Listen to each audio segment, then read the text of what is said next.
لله الحمد لله نحمده ونستعينه ونستغفره ونؤمن به ونتوكل عليه ونعوذ بالله من شرور أنفسنا ومن سيئات أعمالنا من يهده الله فلا مضل له ومن يضلله فلا هادي له ونشهد أن لا إله إلا الله وحده لا شريك له ونشهد أن سيدنا وسندنا ونبينا ومولانا محمدا عبده ورسوله صلی اللہ تعالی علیہ وعلى آلہ واصحابہ وبارک وسلم تسلیما کثیرا کثیرا اما بعد فاعوذ باللہ من الشیطان الرجیم بسم اللہ الرحمن الرحیم وکان الانسان اکثر شیء جدلا وقال اللہ سبحانہ وتعالی وأمر اہلک بالصلاة واصطبر علیہا عن علی رضی اللہ عنہ ان رسول اللہ صلی اللہ علیہ وسلم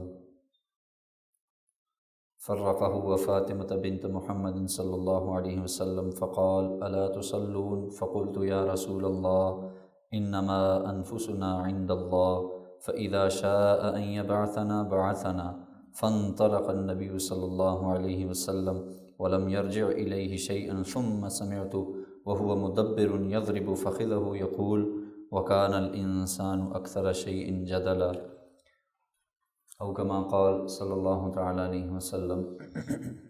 قرآن مجید کی آیات اور رسول اللہ صلی اللہ علیہ وسلم کی ایک حدیث مبارکہ تلاوت کی ہے۔ اللہ تعالیٰ سے دعا ہے اللہ تعالیٰ سے ہی معنوں میں بات کرنے، سننے، سمجھنے، سمجھانے ہم سب کو اس پر اخلاص کے ساتھ عمل کی توفیق نصیب فرمائے۔ میں نے جو آپ کے سامنے حدیث تلاوت کی ہے یہ ایک واقعہ ہے، حضرت علی رضی اللہ تعالیٰ عنہ اس کے مروی ہیں، راوی ہیں۔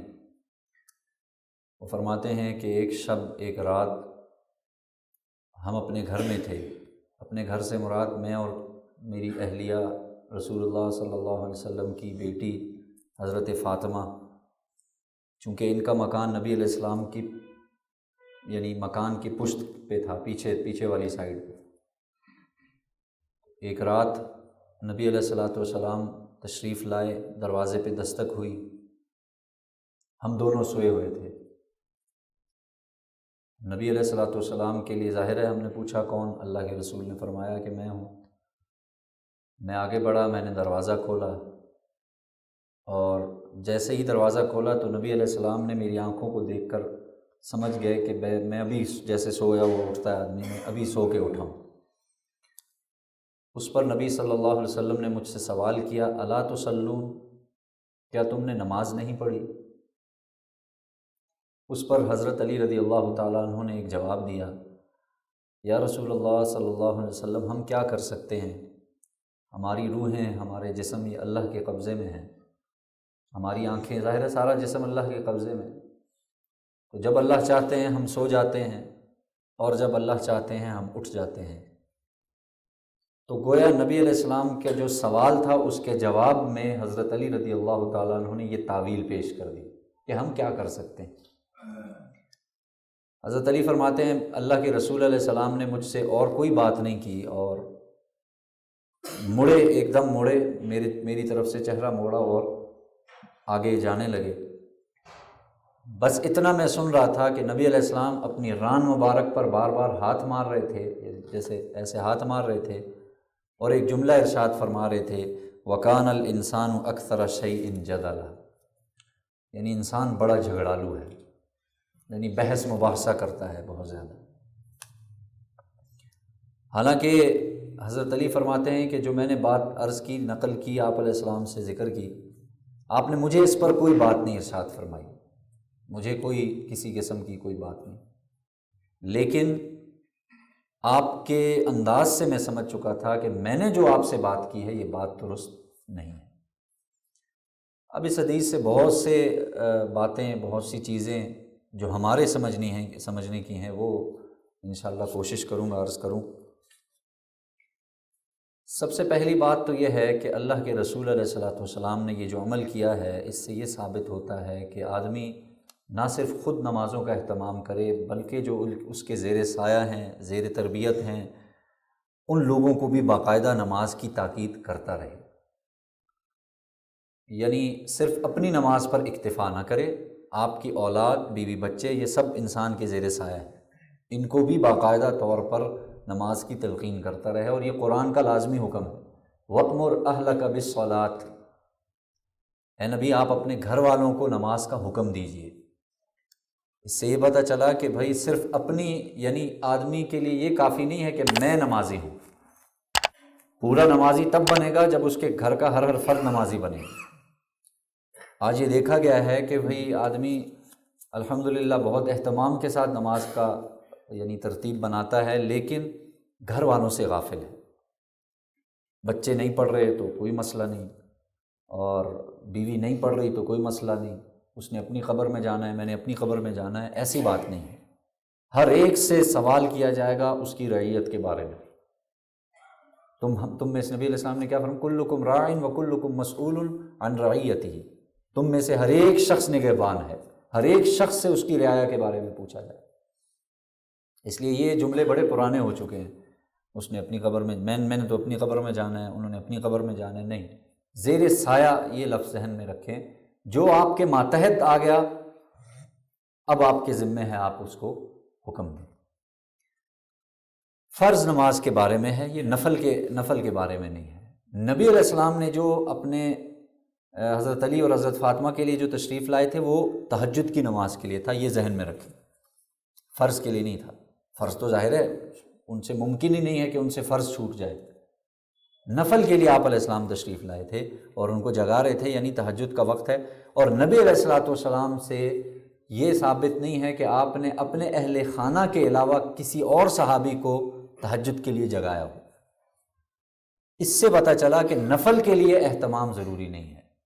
ہاں اولاد ہے تو والد ایک آدھ دفعہ جگا سکتا ہے، یا کوئی زیر تربیت آدمی ہوتا ہے، جیسے طالب علم ہیں تو استاد ان کو جگائے تاکہ ان کی تربیت ہو، تہجد کی ترتیب بنے۔ شیخ ہے کوئی تو اپنے مریدوں کو جگا سکتا ہے کہ بھئی تاکہ ان کی تربیت ہو۔ باقی یعنی اس کا اہتمام یہ کوئی ثابت نہیں۔ پہلی بات تو یہ ہو گئی کہ آدمی صرف اپنی ذات کا خیال نہ رکھے، بلکہ دیگر جو گھر والے، گھر کے افراد ہیں ان کو بھی باقاعدہ طور پر اس کا دیکھیں۔ نبی علیہ السلام نے کیا فرمایا کہ جب تمہاری اولاد 7 سال کی ہو جائے تو اس کی نماز کی عادت ڈالو، یعنی حکم دو اس سے کیا ہو جائے، اس کی عادت ہو جائے۔ جب وہ 10 سال کا ہو جائے، نماز نہیں پڑھ رہا، عادت نہیں بن رہی، تو اب اس کی تھوڑی بہت تنبیہ کرو، یعنی مارو اس کو۔ یہ عمل ایسا ہے کہ یہ آپ ساری زندگی نہیں چھوڑ سکتے، یہ بات ذہن میں رکھیں۔ تنگ آ کے یا مایوس ہو کر یہ عمل چھوڑنے کی اجازت نہیں۔ ہوتا ہے نا، اولاد بڑی ہو جاتی ہے، جوان ہو گئی ہے، شادی شدہ ہو گئی ہے، بچے ہو گئے ہیں، یہ عمل جاری رہے گا آپ کے ساتھ ساتھ۔ یا تو آپ اللہ نہ کرے انسان مر گیا، یا جس کو کہنا تھا وہ مر گیا، اس وقت تک یہ عمل ہمارے ذمے یہ اللہ نے لگا دیا ہے، کوئی بھی اس سے استثناء یعنی حاصل نہیں کر سکتا۔ بھاگ نہیں رہا ہے، فرار نہیں ہے، وہ بڑے ہو گئے ہیں جی، وہ خود سمجھتے ہیں جی، وہ سارا کچھ سمجھتے ہیں جی۔ البتہ ہر ایج پہ جا کے الفاظ کے چناؤ میں یہ ضرور ہے، فرق کرنا ضروری ہے۔ یعنی جب بچہ 7 سال کا ہے آپ حکم دے رہے ہیں، وہاں الفاظ اور ہوں گے۔ جہاں 10 سال کا ہو گیا وہاں حکم دے رہے ہیں اور نہ پڑھنے پر مار رہے ہیں، وہ ایک علیحدہ چیز ہے۔ ہو گئے 18 اور 24 سال کے اور اس وقت آپ دروازے بجا رہے ہیں اور دروازے توڑ رہے ہیں اور یہ کر رہے ہیں وہ کر رہے ہیں، یہ طریقہ ٹھیک نہیں۔ ظاہر ہے اکثر لوگوں میں یہ بھی دیکھا گیا ہے کہ چونکہ اپنی جوانی کا بھی تو پتہ نہیں تھا نا، میری جوانی کیسے گزری ہے اور میرا جو وقت تھا وہ کیسے گزرا ہے، تو اب آپ میں غلطی ہے، اب آپ تربیت غلط کر رہے ہیں۔ جو وقت مارنے کا تھا، ڈانٹنے کا تھا، اس میں تو آپ نے ڈانٹا نہیں۔ اب آپ وہ گبرو جوان ہو چکا ہے، 26 27 30 سال 40 سال کا ہو چکا ہے، اب آپ اس پہ سختی کر رہے ہیں۔ نہیں، یہ تو بچوں میں گھس رہا ہے، یہ تو اس کا تو اور کوئی کام ہی نہیں ہے۔ یہ باتیں یعنی نہ سنت سے ثابت ہیں، نہ نبی علیہ الصلوۃ والسلام نے دیگر کسی اور یعنی اسلاف سے ثابت ہیں کہ بھئی انہوں نے یہ حرکت کی ہو۔ تربیت کا ایک وقت رکھا ہے، وہ وقت بہت ضروری، اس کو سمجھنا بہت ضروری۔ 7 سال کا ہو گیا آپ عادت ڈالیں، سوال ہی نہیں پیدا ہوتا عادت نہ بنے۔ 10 سال کا ہو گیا آپ ماریں گے، سوال ہی نہیں پیدا ہوتا وہ باغی بن جائے، ہو ہی نہیں سکتا۔ یہ بات ذہن میں رکھیں، باغی نہیں بنے گا۔ کیوں؟ آپ دیکھ لیں نا، 5ویں 10 سال کا بچہ زیادہ سے زیادہ 4تھی 5ویں کا ہے، 5ویں کے بچے کو آپ مارتے ہیں تو تھوڑی دیر بعد دیکھتے ہیں وہ اسی وقت اسی پوزیشن میں ہوتا ہے، اس کو کوئی فرق نہیں پڑتا۔ فرق سے مراد ایک ذہن میں بیٹھ جاتا ہے لیکن وہ اس چیز کو محسوس نہیں کرتا۔ یہ تربیت کے عناصر ہیں، یہ بہت اہم ہے، یہ سیکھنے چاہیے۔ تو پہلا حکم جو میں نے عرض کیا، نماز کا خود بھی پابندی ہو اور اپنے جتنے بھی ماتحت ہیں ان پر پابندی، اس اعتبار سے ایج کے حساب سے 7-10 سال کے درمیان ہے تو پھر تو وہ آپ کے ہاتھ میں، پھر آپ جیسا چاہیں گے وہ ویسا کرے گا۔ 10 سال سے اوپر ہو چکا ہے تو پھر ہمارے ایک جاننے والے ہیں، وہ انہوں نے ظاہر تربیت شروع سے کی، تو ان کی تربیت کا یہ طریقہ کار ہے، 7 سال سے کوشش کی، 10 سال سے پھر مارنا شروع کیا، پابندی ہو گئی بچوں میں، اور اب وہ اس وقت پردادا ہے، یعنی بچہ اس کے بچے کی شادی ہو چکی ہے، اس طریقے سے ان کی اللہ نے بڑی عمر دی۔ لیکن ترتیب دیکھیں، ابھی بھی وہ ترتیب چل رہی ہے۔ ترتیب یہ ہے کہ ظاہر ہے انہوں نے بچپن میں محنت کی، اب وہ بڑے ہو گئے ہیں، بال بچے دار ہو گئے ہیں، تو اب انہوں نے اگلا جو مرحلہ یہ اختیار کیا ہے، نماز کے پابند ہیں ماشاءاللہ سارے، لیکن اگر بچے سے رہ گئی 1 رکعت فجر میں، فجر کی نماز کی یہ پابندی ہے، دن کو تو انہیں پتہ ہے میرے بچے پڑھتے ہیں، لیکن فجر میں چونکہ سستی آتی ہے تو فجر کی پابندی یہ رکھی کہ جس سے 1 رکعت نماز رہ گئی تو اس کو صرف اور صرف ناشتے میں چائے ملے گی، روٹی جائے باہر جا کے کرے، گھر میں اس کے لیے روٹی نہیں پکی۔ اگر اللہ نہ کرے دونوں رہ گئی، نماز رہ گئی، تو اس دن کا فجر صبح کا ناشتہ وہ نہیں کر سکتا۔ باقی گپ شپ میں اس میں نہیں کمی کی، لیکن گھر میں ایک ترتیب بنا دی، وہ ترتیب چل رہی، اور ماشاءاللہ اب اس نیت سے ہی بچے پابند ہو گئے۔ میں نے عرض کیا کہ بچوں کے بھی آگے بچے ہیں لیکن پابندی چل رہی، تو یعنی یہ گپ شپ میں انہوں نے یہ ترتیب بنا لی اور یہ ترتیب ابھی تک چل رہی ہے۔ تو یہ بھی ترتیب آپ لوگ بنا سکتے ہیں، ہم لوگ بنا سکتے ہیں، اپنے جن کے ماتحت آتے ہیں، کچھ اسٹوڈنٹس ہیں، کچھ ایسے، ان کو اس ترتیب پہ لائیں۔ ہماری نوجوان نسل اس وقت سب سے زیادہ اگر کسی چیز کو کمتر سمجھتی ہے وہ نماز ہے۔ بہرحال اس پر بہت باتیں ہیں، لیکن جو اصل مقصد ہے وہ عرض کرنے لگا ہوں، اصل جو موضوع ہے یہ تو ایک بات ہو گئی کہ یہ عمل ہم نے چھوڑنا نہیں۔ دوسری بات جو اہم ہے، جو اس واقعے سے سمجھ میں آتی ہے، وہ یہ ہے کہ آدمی سے اگر غلطی ہو جائے تو اس غلطی پر بے جا تعویلیں پیش کرنا یا ہٹ دھرمی اختیار کر دینا، یہ شریعت کے عین خلاف ہے۔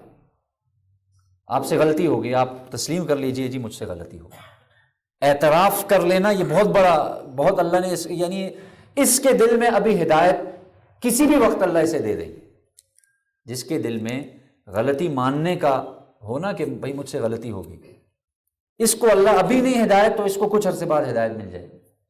جو اپنی غلطی پر اڑ جائے، ہر درمی اختیار کر لے، نہ جی میں تو غلط ہو ہی نہیں سکتا، نہیں میری تو غلطی نہیں ہے، ایسے شخص کے پاس بھی نہیں آئے گی ہدایت۔ اپنی غلطی پر تعویلیں اور بحث مباحثہ، اس حدیث پاک سے، اس پورے واقعے سے یہ بات سمجھ میں آتی ہے، جس پر نبی علیہ السلام نے یہ آیت پڑھی، وَكَانَ الْإِنسَانُ أَكْثَرَ شَيْءٍ جَدَلًا، انسان بڑا جھگڑالو ہے، سیدھی بات پر بھی الٹا جواب آئے۔ ظاہر ہے حضرت علی کو وہ تربیت کر گئے نبی علیہ الصلوۃ والسلام کہ بھائی میں ہر ایک کو نہیں جگاتا، تم میرے اہل خانہ ہو، میں نے جگایا ہے، تمہارا کیا کام؟ اے اللہ کے رسول آنکھ ہی نہیں کھلی، رات تاخیر سے سوئے تھے، 100 ہے نا مسائل۔ حضرت علی نے بات کیا کی؟ اے اللہ ہماری روحیں اے اللہ کے رسول روحیں اللہ کے قبضے میں، اللہ جب چاہتا ہے ہمیں اٹھا دیتا ہے، جب اللہ چاہتا ہے ہمیں سلا دیتا ہے، ہم کیا کر سکتے ہیں؟ حالانکہ ٹیکنیکلی جواب ٹھیک ہے حضرت علی کا، جواب میں کوئی وہ نہیں ہے، لیکن اپنی غلطی کو تعویل میں تبدیل کر دینا اور یہ کہہ دینا کہ نہیں یہ ایسے تھا اور یہ دیکھیں جی ایسے ہو گیا، جب اللہ چاہے گا تب ہوگا، یہ بھی ہمارے لوگ یہ تعویلیں پیش کرتے ہیں۔ نماز کیوں نہیں پڑھی؟ جی اللہ جب چاہے گا پڑھ لیں گے۔ آپ تسلیم کریں، آپ مانگے، جی میں بھی اللہ سے مانگتا ہوں، آپ بھی مانگے اللہ مجھے توفیق دے دے نماز، یہ اس کا جواب ہے۔ چلے جائے کہ او جی بس اللہ جب چاہے گا ہم پڑھ لیں گے، یہ جواب دیتے ہیں لوگ، کوئی بھی دین کا کام ہو، کوئی بھی معاملہ ہو۔ اپنی غلطی کا اعتراف کرنا، یہ یوں سمجھ لیجئے، میں نے عرض کیا، یہ بہت بڑی ہدایت ہے۔ جیسے کہتے ہیں نا گناہ کو گناہ سمجھنا، ایسے شخص کے بارے میں علماء فرماتے ہیں ایسے شخص کو اللہ تعالیٰ توبہ کی توفیق دے دیں گے جو کم سے کم گناہ کو گناہ سمجھتا ہے، ہاں بھائی مجھ سے یہ گناہ ہوا، اور جو گناہ کو گناہ نہ سمجھے، اس کو دوہرا گناہ ہے، ایک تو گناہ ہوا، ایک گناہ کو گناہ نہیں سمجھ رہا، اور تیسرا سب سے بڑا مسئلہ اس کے ساتھ ہوگا ہدایت نہیں ملے گی، جس چیز کے میں اور آپ اس وقت ہم سب محتاج ہیں۔ ہدایت نہیں ملتی ایسے شخص کہ بھئی ظلم در ظلم کیا ہے، ایک تو گناہ ہو رہا ہے، ایک ظلم یہ ہے کہ اس گناہ کو گناہ ہی نہیں سمجھ رہا، اور پھر ظاہر ہے جب جو شخص گناہ کو گناہ نہ سمجھے اللہ تعالیٰ اس سے ہدایت کو کھینچ لیتے۔ اس لیے انسان ہے، انسان سے غلطی 100% امکان ہے، 100% امکان، زبان سے بھی ہو سکتی ہے، ہاتھ سے بھی ہو سکتی ہے، اور کئی راستے ہیں، زیادہ تر یہی راستہ ہے زبان سے۔ ایک ہستی حسین احمد مدنی رحمہ اللہ مسجد نبوی کے سامنے درس دیتے تھے، روزے کے سامنے بالکل، تو وہ فرمایا کرتے تھے، ان کا یہ جملہ ہے کہ دیکھو، اور اسی طرح امام مالک رحمہ اللہ بھی، ان کا بھی یہ جملہ ہے، حضرت امام مالک رحمہ اللہ، وہ فرماتے تھے شاگردے، بہت بڑا مجمع ہوتا تھا ان کے سامنے شاگردوں کا، تو وہ اپنے شاگردوں سے فرماتے تھے سن لو، اس زبان باہر نکال کے فرماتے تھے کہ اس ہستی کے علاوہ، اشارہ کرتے تھے نبی صلی اللہ علیہ وسلم کے علاوہ کی روزے کی طرف، اس ہستی کے علاوہ ہر ایک سے غلطی کا امکان ہے، ہر ایک سے غلطی ہو سکتی ہے، یعنی ایسا ممکن نہیں ہے کہ کسی سے غلطی نہ ہو، لیکن کیا طریقہ سکھایا؟ اپنی غلطی کو تسلیم کرنا، یہ شریعت کا مزاج ہے۔ آپ غلطی تسلیم کرتے رہیں گے، اللہ آپ کو ہدایت کے راستے پہ چڑھا، پھر غلطی نہیں ہوگی انشاءاللہ۔ آپ ڈٹ گئے، نہ جی ہو ہی نہیں سکتا، مجھ سے تو یہ کام ہو ہی نہیں سکتا، میں تو کر ہی نہیں سکتا، یہ مزاج بن جاتا ہے پوری پھر آگے نسل میں، پھر نسل بھی آپ کی غلطی تسلیم نہیں کرتی، وہ تعویلیں پیش کرے گی، نہیں اس کا یہ مسئلہ ہے، اس کا یہ کام ہے، اس کا یہ کام ہے، الٹی سیدھی تعویلیں۔ ہم نے اپنے ادارے میں اسکول میں نا ترتیب بنائی، جو آخری 10ویں کے طلبہ ہیں ان کے ساتھ یہ ترتیب بنائی کہ بھائی نماز پر پابندی ہو، نہیں تو اپنے اوپر خود جرمانہ متعین کریں، لیکن ظاہر ہے اپنے اوپر مشکل ہے تو اس کی پھر ہم نے الگ سے ترتیب بنائی۔ تو ایک لڑکا کھڑا ہوا، اس نے کہا جی سر یہ ہے کہ دوسرے دن تھا نہیں پڑھ رہا تھا، 2-3 دن گزر گئے نہیں پڑھ رہا، ایک آدھ نماز پڑھ لی، دوسری پڑھ لی، میں نے کہا بھائی نہ پڑھنے کی وجہ تو کوئی نہیں تھی سوائے سستی کے، اور کوئی وجہ نہیں تھی، لیکن اس نے مجھے کہا سر دیکھیں بات یہ ہے کہ اس طریقے سے یہ لسٹوں میں نام لکھوانا، اور یہ دیکھیں میں تو اللہ کے لیے پڑھوں گا، یہ تعویل دے رہا ہے، یہ نہیں کہہ رہا کہ جی غلطی ہو گئی یا میں سر نہیں پڑھ سکا کوئی وجہ تھی، تعویل کیا دے رہا ہے سر یہ تو ریا میں داخل۔ میں نے اسے صرف ایک جواب، میں سمجھ تو گیا وہ کیا کہنا ہے، لمبی چوڑی اس نے تمہید باندھی، میں نے اسے ایک جواب، میں نے کہا اس چیز کا ذمہ دار میں ہوں، کل قیامت کے دن آپ میرا گلا پکڑنا کہ اللہ انہوں نے مجھے کہا تھا کہ بھائی تم لسٹ میں اپنا نام لکھاؤ اور سچ سچ بتانا، اور اگر میری نمازوں میں اخلاص، یہ شیطان کا سب سے بڑا دھوکہ ہے، ہمارے نوجوان نسل اس میں گھری ہوئی ہے۔ کیا دھوکہ ہے؟ نماز پڑھ رہے ہوں گے، دل میں خیال آ جائے گا کہ دیکھو ساتھ والے پڑوسی بھی دیکھ رہے ہیں، ساتھ والے بھی دیکھ رہے ہیں، آ جاتا ہے دل میں خیال، اور میں نماز پڑھ رہا ہوں، تو اس ایسی نماز سے بہتر ہے آدمی نماز ہی نہ پڑھے۔ یہ شیطان کا اگلا ایک بہت بڑا جال ہے، ایسی نماز سے کیا بہتر ہے آدمی نماز ہی نہ پڑھے، یار میں لوگوں کے لیے تھوڑی پڑھ رہا ہوں۔ نہیں، علماء کرام فرماتے یہ شیطان کا یعنی ایک آدمی آ گیا مسجد میں، اب وہ پڑھے اور آنے دے ایسے خیال، اس سے شیطان کو جتنی تکلیف ہوتی ہے اس کی کمر ٹوٹتی ہے ایسے اعمال سے۔ اس لیے یہ ہیل حجتیں یہ اب اپنے ذہن سے نکال دیں۔ حضرت عمر رضی اللہ تعالیٰ عنہ کو ایک دفعہ پیغام بھجوایا، جاؤ عمر کو بلا کے لاؤ۔ جب پیغام دینے والا گیا، عمر آپ کو سرکار دو عالم صلی اللہ علیہ وسلم بلا رہے ہیں۔ حضرت عمر رضی اللہ تعالیٰ عنہ کام گئے اور سوچنے بیٹھ گئے کہ مجھ سے کوئی غلطی تو نہیں ہوگی، کس درجے کا آدمی ہے، اور خود نبی علیہ السلام کی زبان مبارک سے سنا ہے کہ یہ عمر جنتی ہے، اس سے بڑا کیا ہوگا؟ آپ خود اندازہ لگائیں کہ زبان سے آپ علیہ السلام نے فرما دیا جن 10 صحابہ کرام کو، ان میں سے ایک کون تھے دوسرے نمبر پر؟ حضرت عمر، کہ عمر تم جنتی ہو۔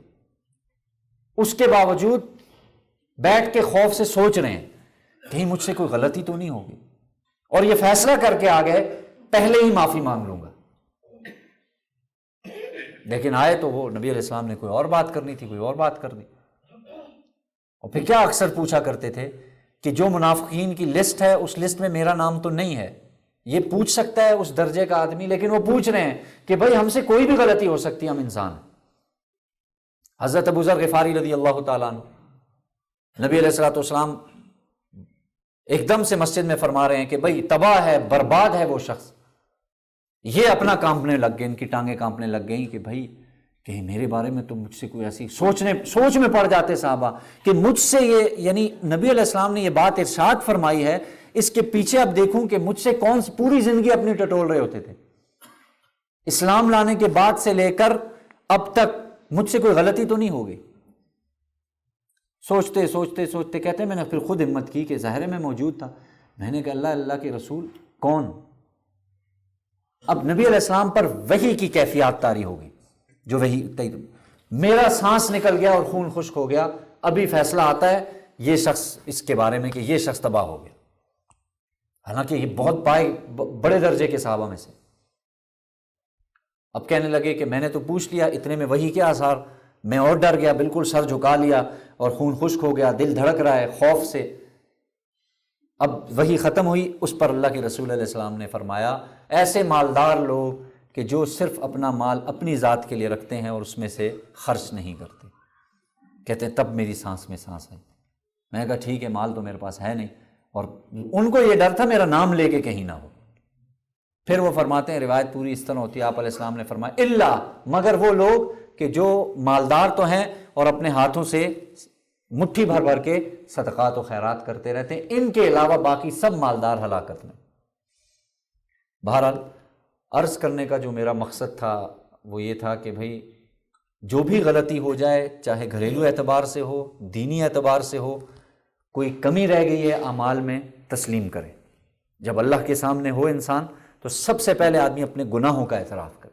اللہ جانتے ہیں، اللہ سے کوئی چیز چھپی ہوئی نہیں، فوراً ہی نہیں آدمی اللہ مجھے یہ بھی دے دے، یہ بھی نہیں۔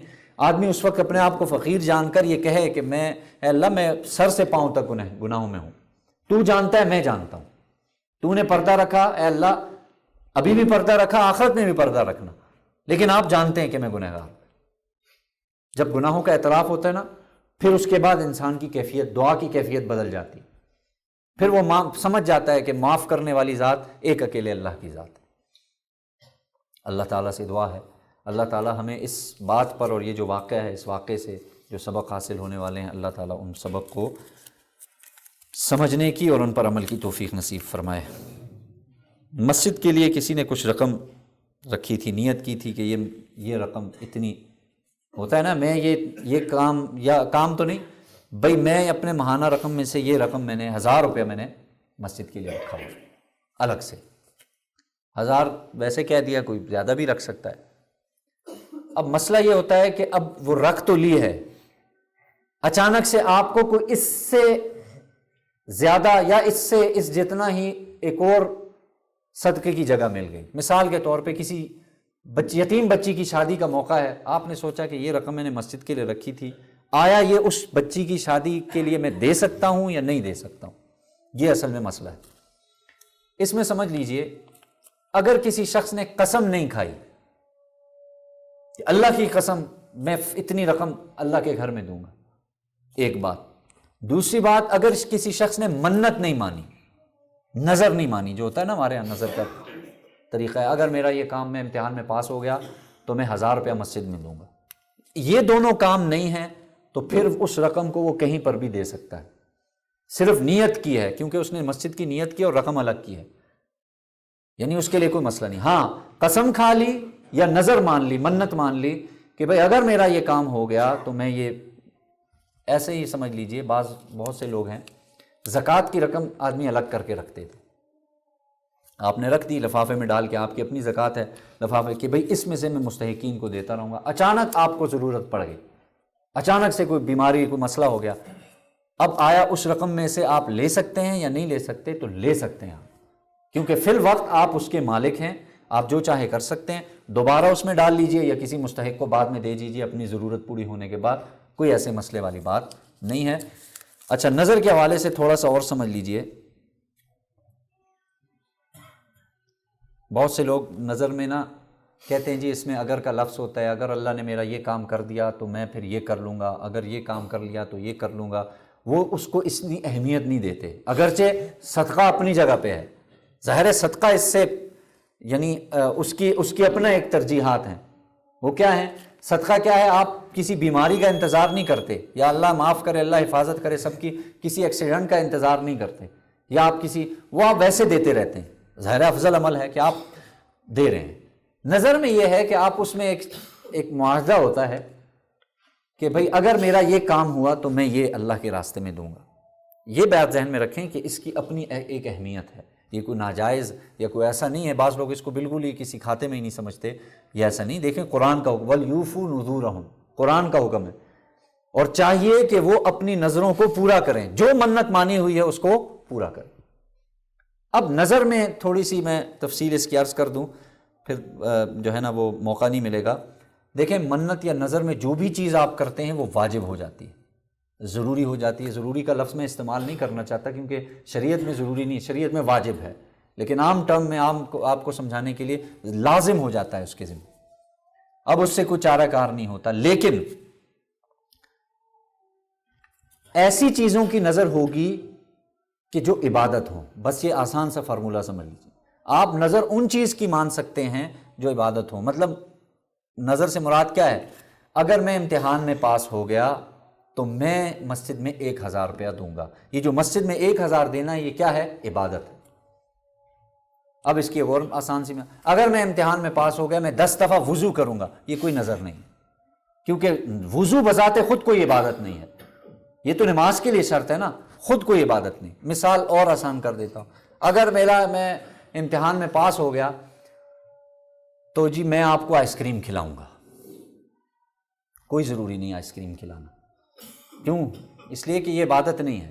یہ ٹھیک ہے آپ کھلائیں نہ کھلائیں وہ آپ کی مرضی ہے، ہمارے دوستوں میں ہوتا ہے نا عام طور پہ، وہ میرا یہ کام ہو گیا آپ کو کھانا کھلاؤں گا، ٹھیک ہے کھلا دے، لیکن کوئی شریعت نے واجب نہیں کیا اس پہ۔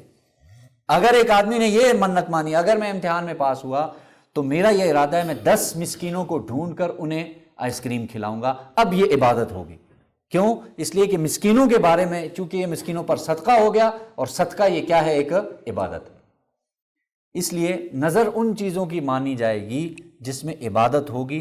عبادت کے علاوہ جو لوگ نظریں مانتے پھرتے ہیں اس میں پھر کوئی وہ نہیں ہے۔ جیسے میں نے آپ کو مثال دے دی، وہ فلانا کام ہو گیا تو میں آپ کو جو ہے نا گوشت کھلاؤں گا، دمبا کھلاؤں گا، یا مختلف چیزیں، تو اب کوئی ضروری نہیں ہے۔ کھاتے پیتے لوگوں کو آپ کھلا رہے ہیں، وہ ایک آپ اپنی دعوت کر رہے ہیں، وہ ایک الگ چیز ہے، نظر نہیں ہے۔ کوئی اگلا آدمی کہے جی نہ جی دیکھیں اس نے کہا، ہاں قسم کھا لی، تو پھر قسم پوری کرنی ضروری ہوگی۔ اللہ تعالیٰ سے دعا ہے اللہ تعالیٰ سمجھنے کی، عمل کی توفیق نصیب فرمائے۔